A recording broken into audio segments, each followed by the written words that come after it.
Hello! So today we are taking a look at the Bellanca Super Viking, which has appeared in the Microsoft Flight Simulator Marketplace.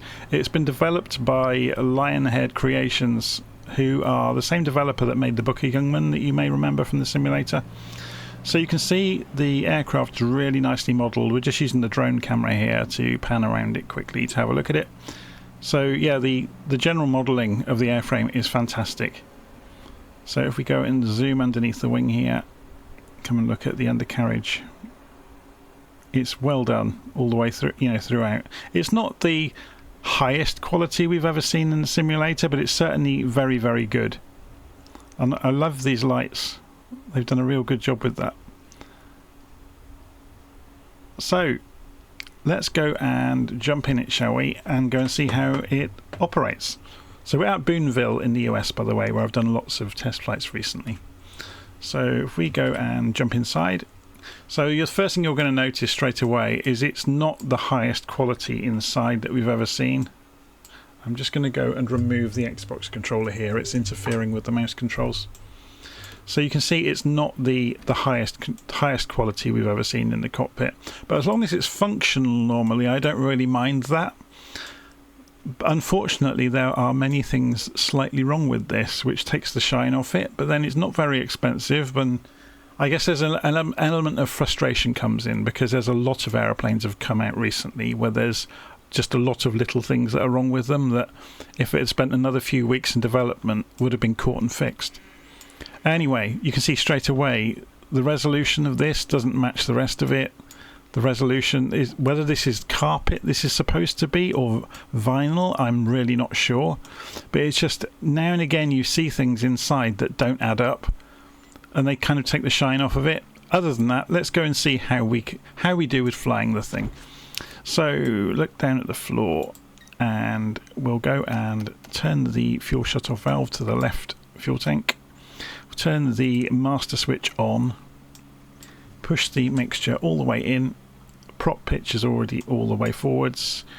We'll go and turn on the fuel pump, give it a few seconds, crack open the throttle, and then turn the magnetos to both, and then on to start and hold it there, and we have an engine running. Can turn the fuel pump back off. Now, we didn't use the beacon light, and there's a good reason for that. I'll show you why. It lights up the inside of the cockpit. So this is obviously a bug, because the beacon light obviously, it's underneath the aircraft, but for some reason it's shining through the 3D structure and lighting up the cockpit, which would drive you around the twist. So we're going to turn the beacon light off. We will turn strobe and nav on though, just to show you what they do outside, so they all work nicely. And then you can turn on landing lights, which are the brightest landing lights in the known universe. Second son of Krypton level of landing lights, I guess. So we'll turn those off for the moment, just so they don't annoy us too much. Okay, so calibrate the altimeter, calibrate the gyro compass here. Let's go and turn the avionics on. And you can see straight away, all the needles have come alive on the nav radios, the radio stack has come on, turn the transponder on as well. So you can see straight away, this doesn't look quite right, does it? This GPS. And when you look more closely at it, if you go to program anything into it, it's not the working title modified GPS. It's a very old version of the GPS, which is really, really odd. I can't imagine it could be that much effort to swap it out for the more modern version, but you never know. There could be good reasons for it. Maybe it's a model of GPS that was accurate to the aircraft and not to the simulator. Anyway, there's a slightly odd autopilot, which is probably of its era. It's 1970s aircraft, so it would be great if it worked, but you can see straight away there are bugs in it. The up and down buttons on the pitch seem to be duplicated, so they appear to do both and cancel each other out. So you have no pitch control when you're on autopilot, which is fun. Also, it seems to be a bit of a random number generator with when you're trying to follow tracks you've programmed either on a nav radio or GPS. But I'll show you a bit more of that in a few moments. Okay, so let's go and actually go fly the thing. The shame of all of this is it actually flies really well. So off the parking brake, flaps to first position, crank the throttle open.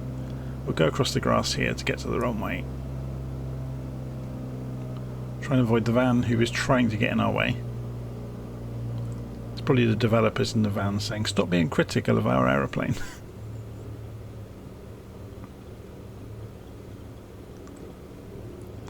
Okay, so lined up on the runway, we're going to go open the engine up.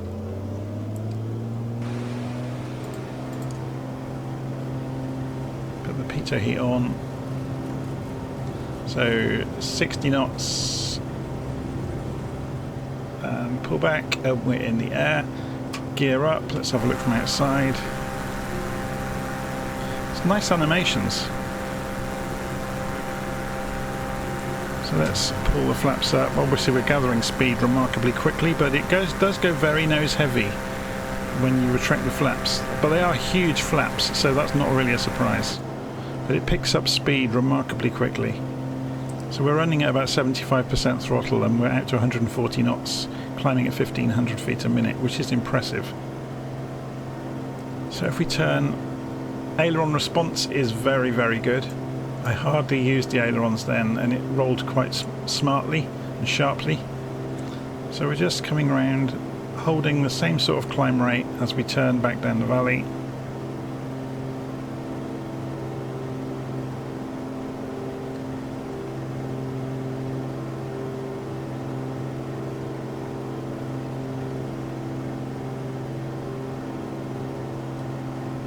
Okay, so we're now going fast enough at 160 knots where we're not having to use trim, it's just flying pretty much in a straight line. There we go. As we pick up speed we're getting more lift.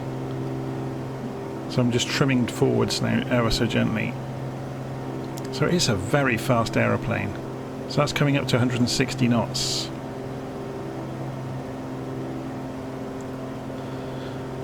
Okay, so let's go and tune in the nearby VOR station, 112.30. So 112.30. So nav 1 should come alive because this is in VLOC mode. Oh, we have to turn this to active obviously. There we go. So this should reflect the direction of the beacon to us, and there we go, it's at 30 degrees off of our nose.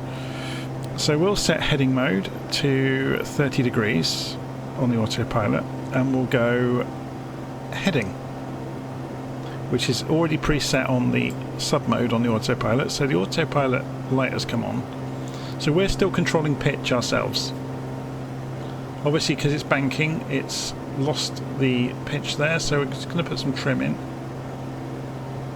So at the moment we're just letting the autopilot do the heading, so we're controlling pitch. So I'm just using the trim controls to balance that out. So we're still climbing 1,000 feet a minute, hopefully to get over these hills. You can see there are some pretty sizable hills coming out of Boonville. So trimming, maintaining 1,500 feet a minute, come up through 3,500 feet. So we're going to go for pulling the mixture out towards lean to help the engine. I don't know if it has much effect in this aircraft, to be honest. Okay, so it is flying heading mode fairly accurately. Yeah, so obviously in the time it took us to turn, we are now no longer going the correct direction for the VOR. We would need to be going directly north now. So we'll see how quickly it responds. So we'll move the heading mode to north. Obviously we're almost on top of the VOR, which is not helping, to be honest.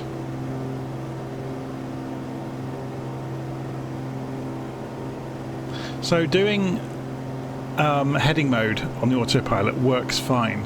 The problem comes as soon as you try and use nav mode. It seems to go all over the place. But it may be me. It may be that I was making mistakes with it. I'm not going to go and reprogram the GPS back in for a demonstration of it going wrong. It's just that your results may vary enormously from flight to flight based on, you know, what the aircraft will try to do to you. Okay, so let's come back off the autopilot. See, I can't disengage it either. So while these switches are on, I can't disengage the autopilot. I can now. Okay, so let's just turn back around. Let's have a look at it in the air while we're flying along. So it's a lovely looking aeroplane. It's just a shame there's so many small things that need to be fixed. So we're coming back towards the valley, towards where Boonville is. It's just flown over the top of the VOR.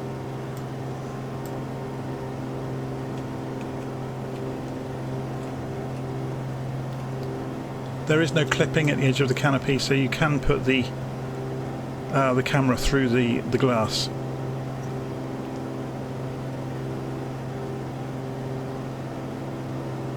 So there's Boonville airstrip.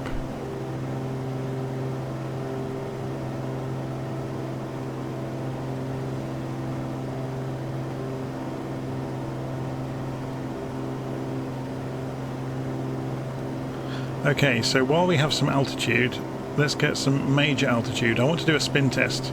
Now I know, having pre-tested this, that it will spin like a spinning top. Whether that's accurate is another question. So we're going to get a few thousand feet of altitude here. So let's boot it on the throttle. So we're coming up to 7,000 feet. We'll get 8,000, and then when we're back over the top of the valley, we'll do some spin tests. So look at the climb rate. It's off the chart and it's not slowing down.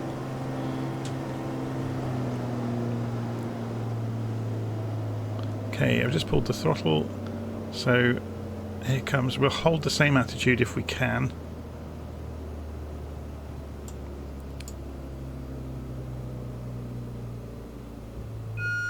So right rudder. And it wasn't going to do it, was it? Okay, so let's pull it back out. Recovery back to the horizon.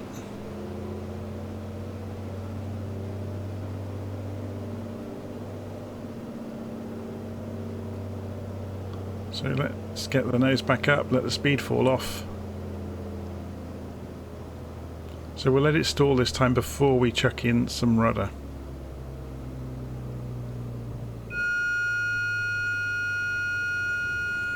And there it goes. So I'm going to let go.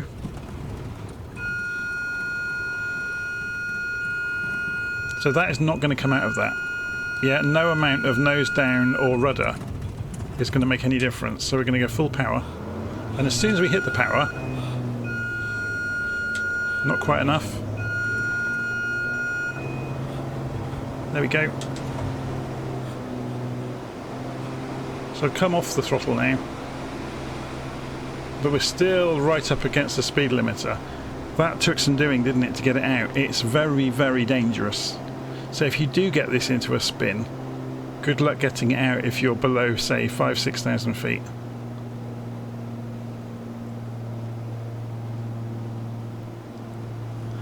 Okay, let's go and take this back in then towards Boonville and go and land. Or at least try an approach. So we're just turning around here. Let's get the camera out over the nose so we can see where we are. There's the airstrip.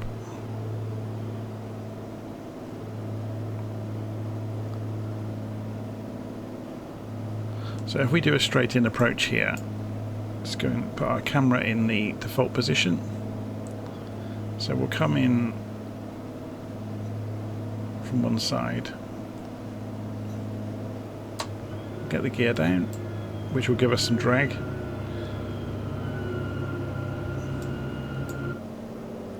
Just getting the speed down so we can deploy flaps.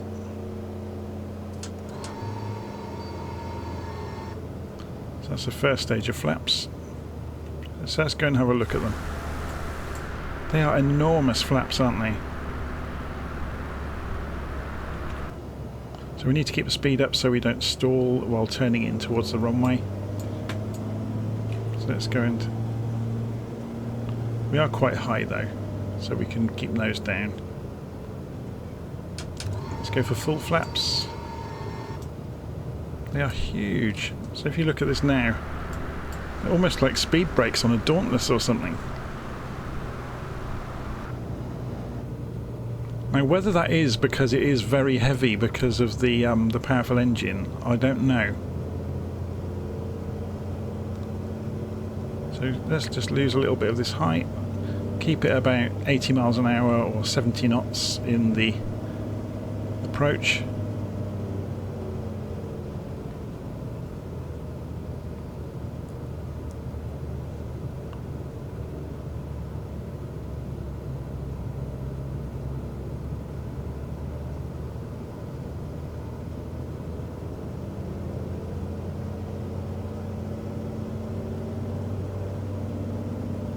So it's very, very easy to control. It's very docile, or docile, I think the Americans would say. Yeah, it's not difficult at all as long as you keep it within, you know, sensible parameters.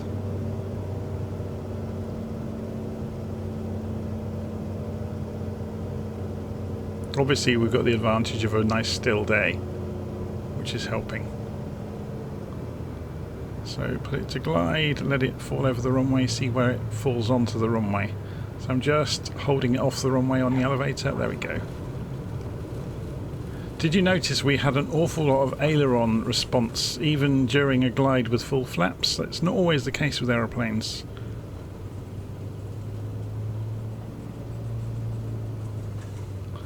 So let's get the flaps back up and see what the ground handling's like with getting it back around the hangar to the parking area.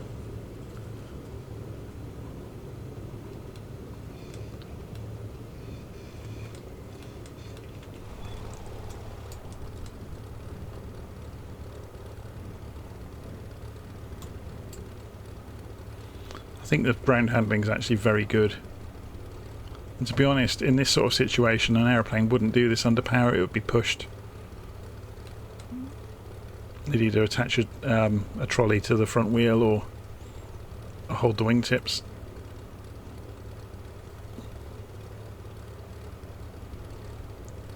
So I should put it on the grass just over here. Oh look, there's the other aircraft from Lionheart. The Booker Youngman is right next to us. Okay, parking brake on. Pull the mixture back. We'll kill the engine. And then we can go and turn things off. So we turn the nav lights, strobe lights off, magnetos can come off, avionics off, masters off. I'm not sure if the doors work in this aircraft. We're about to find out. Apparently so. Interesting. So there you go. That is the Bellanca. Now I've forgotten the model name of the aeroplane.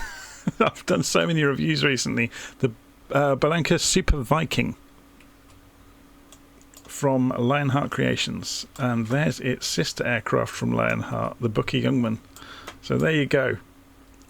So as I said, there's a raft of little things that are that need fixing or updating within the aeroplane, but once they are fixed, it's actually a really good aeroplane. It's really fast, it's really stable. Whether that's realistic is another question. And obviously the engine management didn't seem to be study level, but then not everybody wants study level. So if you just want something to fly around that's very fast and very stable and fun, then this might be the plane for you. Okay, I'm going to leave it there, and I'll see you again soon.